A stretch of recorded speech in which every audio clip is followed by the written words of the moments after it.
Far beyond the reaches of known space lies a frozen world where survival itself becomes an enemy. After a catastrophic crash, 5 explorers find themselves stranded on a hostile alien planet with no way to contact home. As they battle sub-zero temperatures, dwindling supplies, and the creeping weight of isolation, one question haunts them all. Will anyone hear their cry for help before it's too late? This is a story of resilience, ingenuity, and the unbreakable human spirit. But beware, not every signal gets answered. Stay tuned until the very end because you won't believe what happens next. And don't forget to subscribe if you want more thrilling sci-fi adventures like this. The ship shuddered violently as its descent spiraled out of control. Alarms blared incessantly, filling the cabin with a cacophony of warnings that drowned out even the roar of atmospheric friction. Outside, the view was nothing short of apocalyptic, a blur of icy clouds and jagged terrain rushing toward them at breakneck speed. The crew had less than a minute to brace for impact, their fate sealed by a cascade of system failures triggered during re-entry. When the vessel finally collided with the surface, it felt like being swallowed whole by the planet itself. The shockwave rippled through the hull, throwing everything inside into chaos. Instruments shattered, panels sparked, and the once pristine interior transformed into a mangled labyrinth of debris.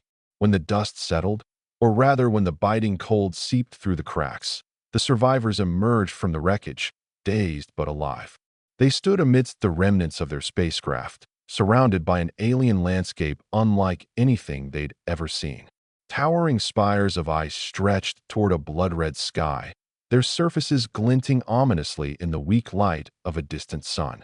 The air was thin and frigid, forcing each breath to burn like fire in their lungs. It wasn't just the temperature that made this place inhospitable. The silence was oppressive, broken only by the occasional groan of shifting ice or the howl of wind tearing across the plains. Here, humanity's presence felt insignificant, almost laughable against the vastness of nature untouched by time or civilization. Despite the dire circumstances, there was no room for despair. Survival demanded action, and so the team began assessing their situation. Their first priority was securing shelter. Pieces of the damaged ship were scattered across the area, some still functional enough to provide temporary relief from the elements. One section contained critical life support systems, while another held emergency rations and medical supplies. These fragments became the foundation of their makeshift base, pieced together with whatever tools remained intact. Every movement was deliberate, every decision weighed against the looming threat of hypothermia or starvation. For now, staying alive meant enduring the harsh reality of their new home, a cruel yet beautiful prison carved from ice and solitude. The initial hours after the crash passed in a haze of activity and exhaustion. Each member of the crew took stock of their resources, cataloging what little they had salvaged from the wreckage. Food supplies were limited, barely sufficient for a week if rationed carefully. Water, ironically, was abundant but unusable without proper filtration equipment, which lay buried beneath layers of twisted metal and frozen earth. Power reserves were critically low, drained during the chaotic descent, and further depleted by attempts to stabilize the remaining systems. Communication devices showed signs of damage, rendering them useless for sending distress signals back to Earth. Without immediate intervention, hope of rescue seemed increasingly remote. Yet amidst the grim inventory, small victories offered fleeting moments of optimism. A portable generator survived the crash relatively unscathed, providing just enough energy to power essential equipment. Thermal blankets, though torn and frayed, helped retain body heat during the coldest nights. Medical kits contained basic necessities for treating minor injuries sustained during the landing. Despite these meager comforts, the psychological toll of isolation began to manifest almost immediately. The absence of familiar surroundings weighed heavily on everyone, compounded by the knowledge that millions of miles separated them from loved ones in safety. Dreams of warmth and sunlight haunted their waking thoughts, taunting them with memories of a life now impossibly distant. To combat the creeping sense of despair, the team established a routine. Tasks were divided based on individual expertise. Engineering focused on repairing communication arrays, science officers analyzed environmental data, and medical personnel monitored everyone's health.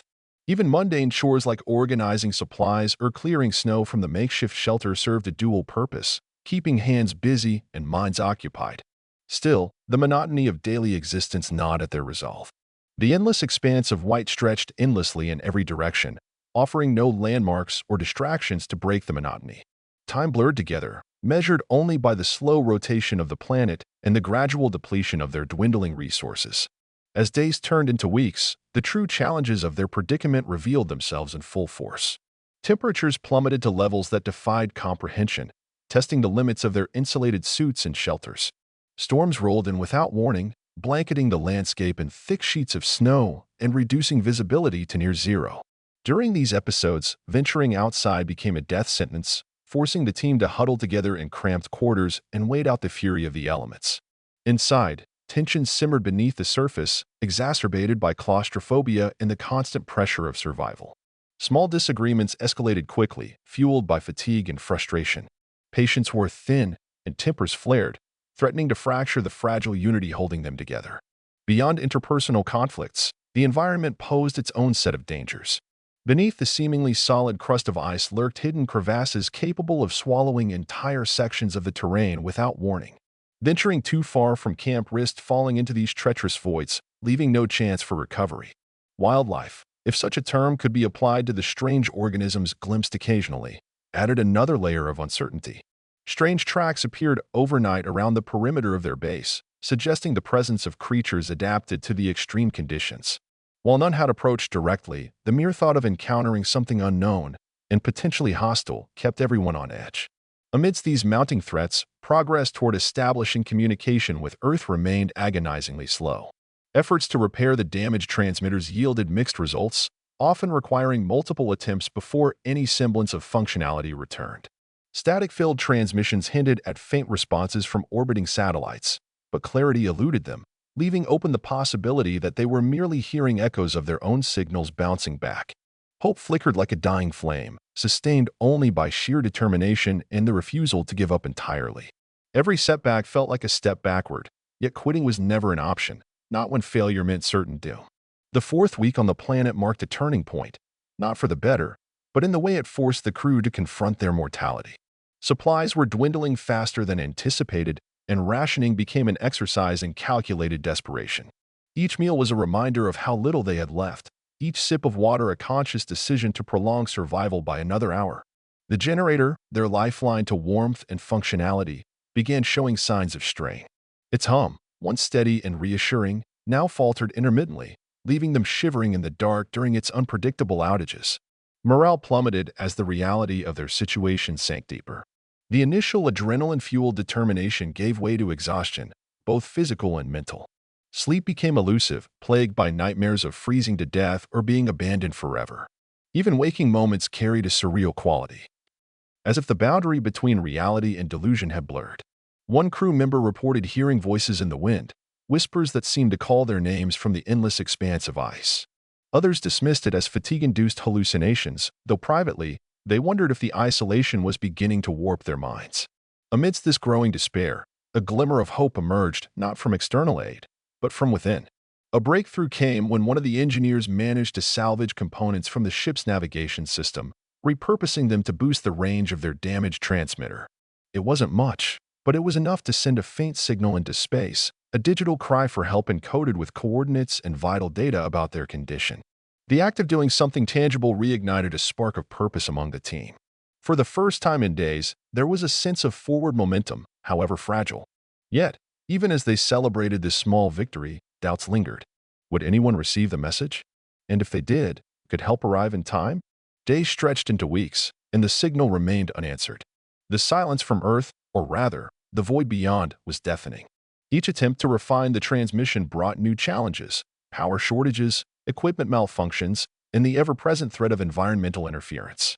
The planet's magnetic field, erratic and unpredictable, wreaked havoc on their attempts to stabilize the frequency. Static crackled through the speakers like mocking laughter, a cruel reminder of their isolation. Still, they persisted, driven by the knowledge that giving up meant surrendering not just to death, but to obscurity. Outside, the landscape continued its indifferent march. Storms raged with increasing ferocity, burying parts of their camp under layers of snow and forcing them to dig themselves out repeatedly. Frostbite became a constant concern, claiming small victories in the form of numb fingers and chapped lips. The cold seeped into everything, not just their bodies but their spirits, gnawing at the edges of their resolve. Nights were the worst. In the darkness, the mind played tricks, conjuring shadows where none existed and amplifying every creak of settling ice into ominous portents. Despite these hardships, or perhaps because of them, the bonds between the crew began to strengthen. Shared suffering forged a camaraderie that transcended words. They learned to anticipate each other's needs, to offer silent support when words failed. Simple gestures, a shared glance, a nod of acknowledgement, carried weight far beyond their simplicity. Survival, they realized, was not just about enduring the elements. It was about preserving the humanity within themselves. And yet, even as they leaned on one another, the question lingered. How long could they hold out before the planet claimed them entirely? By the 6th week, the crew had settled into a rhythm dictated by necessity rather than choice. Mornings began with a ritualistic check of supplies, followed by assignments divided according to expertise. 2 members focused on maintaining the shelter, reinforcing walls against the relentless winds and clearing drifts of snow that threatened to collapse the structure. Another pair worked tirelessly on the communication array, experimenting with different configurations to maximize the signal's reach. The 5th member, a medic by training, monitored everyone's health, administering treatments for frostbite and ensuring no one succumbed to hypothermia. Yet, despite their efforts, cracks began to show, not in the ice around them, but within the group itself. Fatigue bred irritability, and irritability led to friction. Minor disagreements over resource allocation or task prioritization escalated into heated arguments, only to fizzle out as quickly as they began. Apologies were rare, unspoken but understood. Everyone knew the stakes. No one wanted to jeopardize their already tenuous chances of survival. Still, the tension simmered beneath the surface, a quiet undercurrent threatening to boil over at any moment. It was during one such argument that an unexpected discovery changed everything. While digging through the wreckage for spare parts, one of the engineers uncovered a hidden compartment containing a prototype device designed for emergency use. Dubbed the Echo Beacon, it was intended to serve as a last resort signaling tool, capable of emitting a low-frequency pulse detectable across vast distances. Though damaged in the crash, it offered a sliver of hope if they could repair it. The find injected a renewed sense of urgency into their work, shifting focus from despair to action. Repairing the Echo Beacon proved to be a Herculean task. Its intricate circuitry had been partially fused during the crash, requiring painstaking disassembly and reconstruction. Each component had to be tested individually, then reassembled with precision that left no room for error. Power constraints added another layer of difficulty, forcing them to ration energy carefully while working on the device. Hours turned into days as they labored, their hands trembling not just from cold but from the weight of expectation. Failure was unthinkable. Success felt equally distant. Meanwhile, the planet seemed determined to test their resolve. A sudden storm descended without warning, trapping them inside the shelter for 3 consecutive days. Temperatures dropped to unprecedented lows, pushing their heating systems to the brink of failure. The generator sputtered ominously, its fuel reserves perilously close to depletion. Every passing hour felt like a countdown to disaster, yet they refused to abandon their work on the beacon. If anything, the worsening conditions fueled their determination. They couldn't control the weather, but they could control this. One final chance to reach out, to fight back against the void. When the storm finally abated, they emerged to find their camp nearly buried. Digging it out became a collective effort, a brief respite from the intensity of their work on the beacon. As they shoveled snow and reinforced the shelter, they allowed themselves fleeting moments of levity, jokes about Earth's comforts, memories of home shared in hushed tones. These fragments of normalcy, however fleeting, reminded them why they fought so hard to survive. The 8th week brought both triumph and tragedy. After countless hours of labor, the Echo Beacon roared to life, emitting a steady pulse that resonated across the frozen wasteland. For the first time since their arrival, the crew felt a genuine surge of hope. The beacon's signal, though weak, stood a chance of reaching Earth, or at least a passing satellite. They monitored it obsessively, listening for any sign of response. Static filled the airwaves, punctuated occasionally by faint bursts of noise that might have been echoes or something more. But celebration was short-lived. That same night, one of the crew members collapsed, overcome by exhaustion and exposure. The medic rushed to their side, diagnosing severe hypothermia compounded by malnutrition. There was little they could do beyond warming the patient and administering what meager medical supplies remained. The incident served as a stark reminder of their vulnerability, a sobering counterpoint to the optimism sparked by the beacon. Progress, they realized, came at a cost, and sometimes the price was too high. In the aftermath, the group convened to discuss their next steps. Resources were critically low, and splitting their focus between survival and signaling risked stretching them too thin. Some argued for doubling down on the beacon, believing it their best shot at rescue. Others advocated conserving energy and supplies, prioritizing immediate survival over uncertain outcomes. The debate grew heated, underscoring the growing divide within the team. Ultimately, they reached a compromise. Half would continue working on the beacon, while the rest focused on securing the shelter and scavenging for additional resources. The compromise brought a fragile equilibrium to the group, but it was clear that tensions were mounting. The division of labor created an unspoken competition between the two teams, one focused on survival, the other on signaling for help. Each side believed their task held the key to salvation. And this belief bred resentment. Those working on the beacon felt their efforts were being undermined by those prioritizing shelter maintenance, while the latter accused the former of squandering precious energy on what they saw as a long shot. Despite these simmering conflicts, progress continued in both areas.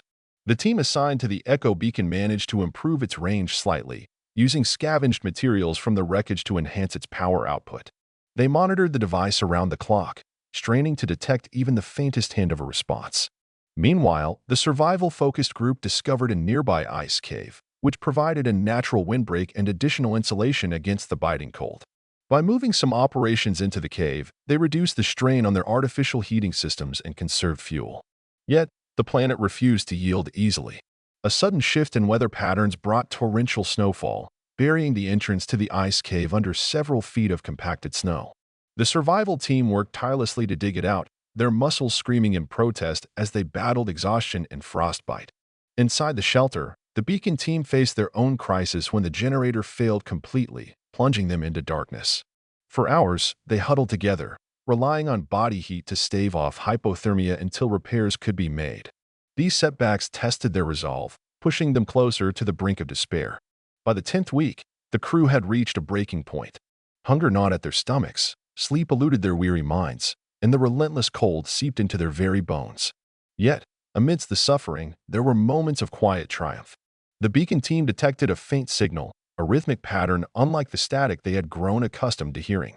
It wasn't a voice or a message, but it was something new, something different. Hope flared briefly before skepticism took hold. Was it truly a response, or just another anomaly caused by the planet's erratic magnetic field? Meanwhile, the survival team uncovered a potential game-changer, a geothermal vent hidden deep within the ice cave. Warm air wafted from cracks in the rock, offering a glimmer of warmth in an otherwise frozen world. Realizing its significance, they set about constructing a rudimentary heating system, channeling the warm air toward their makeshift base. It wasn't enough to make the environment comfortable, but it was enough to take the edge off the biting cold. This discovery injected fresh energy into the group, reigniting their determination to endure. As the days passed, the beacon team continued refining their equipment, fine-tuning the frequency and amplitude of the signal. They knew time was running out, supplies were nearly depleted, and morale was hanging by a thread. Every decision carried weight, every action a potential tipping point. In the back of their minds, they wondered if anyone would ever hear their call or if they were destined to become ghosts on a forgotten world. The 11th week marked a turning point, not because of external aid, but because of internal transformation. The crew began to embrace their situation not as victims of circumstance, but as architects of their own fate. Survival was no longer just about enduring the elements. It was about reclaiming agency in a hostile environment. Small innovations became symbols of hope. A solar panel scavenged from the wreckage, repurposed to charge batteries, a filtration system cobbled together from spare parts, allowing them to melt and purify snow for drinking water. The geothermal vent proved invaluable, providing not only warmth but also a psychological boost. Its steady hum reminded them that life persisted even in the harshest conditions. Around it, they gathered to share stories, laughter, and dreams of returning home. These moments of connection, fleeting though they were, became lifelines tethering them to their humanity. Yet, the beacon remained their primary focus. Days turned into nights as they monitored the signal, searching for any sign of acknowledgement. Then, one evening, it happened, a faint reply, distorted but unmistakable. Coordinates. A promise of rescue. The realization hit like a tidal wave, flooding them with emotions they hadn't allowed themselves to feel in weeks. Joy, relief, disbelief. But alongside these feelings came a sobering awareness. Rescue was still weeks, perhaps months, away. Until then, they had to survive. With confirmation that their signal had been received, the crew redoubled their efforts to stay alive. The knowledge that help was coming, even if distant, rekindled their spirit. Tasks once performed out of grim necessity now carried a sense of purpose. Repairs to the shelter became meticulous, ensuring it could withstand whatever the planet threw at them. Food rations were stretched further, supplemented by edible lichens found growing near the geothermal vent. Every calorie counted, every ounce of energy preserved. They rationed not just food, but also hope itself, parceling it out carefully to avoid burning through it too quickly. But the planet wasn't ready to let them go without a fight. A massive storm descended, the fiercest yet, threatening to destroy everything they had built. Winds howled like banshees, tearing at the reinforced walls of their shelter. Snow piled up faster than they could shovel it away, burying equipment and blocking access to vital resources. For 3 harrowing days, they huddled together in the ice cave, listening to the fury outside. When the storm finally subsided, they emerged to find their camp nearly obliterated. Tents were shredded, supplies scattered, and the beacon partially buried under a thick layer of snow. Rebuilding became their next challenge. With limited materials and dwindling strength, they salvaged what they could, piecing together a functional base from the ruins. Through sheer willpower, they transformed devastation into resilience. The geothermal vent proved invaluable once again, providing warmth as they worked tirelessly to restore order. Each member contributed in their own way, their movements mechanical yet purposeful. Despite the exhaustion etched into their faces, there was a quiet determination, a shared understanding that giving up was no longer an option. The storm had taken much, but it hadn't broken them. Instead, it had tempered them, forging a unity born from adversity. As they worked side by side, repairing and reinforcing, they realized something profound. They weren't just surviving for themselves anymore. They were surviving for each other, for the chance to see Earth again, together. As the 13th week dawned, the crew faced a new reality. Rescue was imminent, but survival remained uncertain. Supplies were critically low, and the strain of prolonged isolation was taking its toll. Arguments flared more frequently, fueled by fatigue and fear. Voices rose in frustration over minor disagreements, whether to prioritize beacon maintenance or shelter repairs, whether to conserve fuel or risk using it to heat the coldest corners of their base. Yet, beneath the surface tension, a profound bond had formed. They relied on each other not just for physical support, but for emotional strength. One night, as they sat around the dim glow of a makeshift lantern, someone suggested writing messages to send back with the rescue team. At first hesitant, they eventually embraced the idea, pouring their thoughts on scraps of paper. Words of gratitude, reflections on their journey, promises to never forget the lessons learned. It was cathartic, a way to process their ordeal. One wrote about missing the sound of rain. Another described dreams of green fields and sunlight. These fragments of humanity, scribbled in shaky handwriting, became a testament to their resilience. Meanwhile, the beacon continued broadcasting, its pulse a constant reminder of their lifeline to Earth. Monitoring it became almost ritualistic, a daily affirmation that they were not alone. Each tick of the signal felt like a heartbeat, connecting them to a world far beyond the icy horizon. Yet, even as they clung to this lifeline, doubt lingered. What if the rescue mission encountered complications? What if the planet's harsh conditions delayed their arrival? These questions haunted their quiet moments. Whispered fears shared only with the wind. Still, they pressed on, finding solace in small victories. A repaired generator here, a patched tent there. Each accomplishment was a step closer to survival. And so, they endured, their resolve hardening with each passing day. The 14th week brought signs of hope. Distant lights appeared on the horizon, rescue ships descending through the atmosphere. The sight sent waves of emotion crashing over the crew, joy, disbelief, relief. As the ships approached, they prepared to leave behind the planet that had tested them in ways they never imagined. Packing up their meager belongings, they paused to look back at the icy expanse that had been both prison and teacher. For weeks, they had dreamed of this moment, but now that it was here, it felt surreal. The ships landed with a thunderous roar, their engines kicking up clouds of snow that swirled like miniature storms. Figures in bright orange suits emerged, shouting greetings that were muffled by the biting wind. The crew stumbled toward them, their legs weak from months of malnutrition and exhaustion. Tears froze on their cheeks as they embraced strangers who represented salvation. Inside the rescue vessel, warmth enveloped them like a long-lost friend. Blankets were draped over their shoulders, hot drinks pressed into trembling hands. Medical personnel assessed their condition, tending to frostbite and dehydration with practiced efficiency. For the first time in months, they felt safe, or as close to safety as one could feel after enduring such an ordeal. As the ship ascended, leaving the frozen world behind, they crowded around the windows, watching the planet shrink into a pale dot against the endless blackness of space. It was beautiful, in a way, a cruel, unforgiving beauty that had pushed them to their limits and forced them to confront their own mortality. Back on Earth, the crew became symbols of endurance and ingenuity. Their story inspired millions, a testament to the power of teamwork and determination. Yet, for the 5 who had lived it, the experience was deeply personal. They returned changed, shaped by the isolation and the struggle to survive. In interviews, they spoke candidly about the challenges they faced, the hunger, the cold, the creeping despair, but also about the moments of connection that kept them going.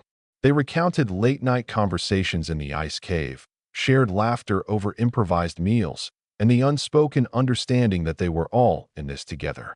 These memories, though painful, were also precious, a reminder of what it meant to be human in the face of overwhelming odds. Life on Earth felt strange at first, almost alien. The noise, the crowds, the abundance of food. It was overwhelming after months of silence and scarcity. But slowly, they adapted, rediscovering the comforts they had once taken for granted. Some pursued new careers, driven by a desire to give back to the scientific community that had supported their mission. Others retreated into quieter lives, content to savor the simple joys of family and friendship. Yet, no matter where life took them, the planet remained a part of them. Its icy grip had left an indelible mark, shaping their perspectives and deepening their appreciation for the fragility of existence. They carried its lessons with them always, the importance of resilience, the value of community, and the unyielding will to survive. If you enjoyed this gripping tale of survival against all odds, don't forget to subscribe for more epic sci-fi adventures.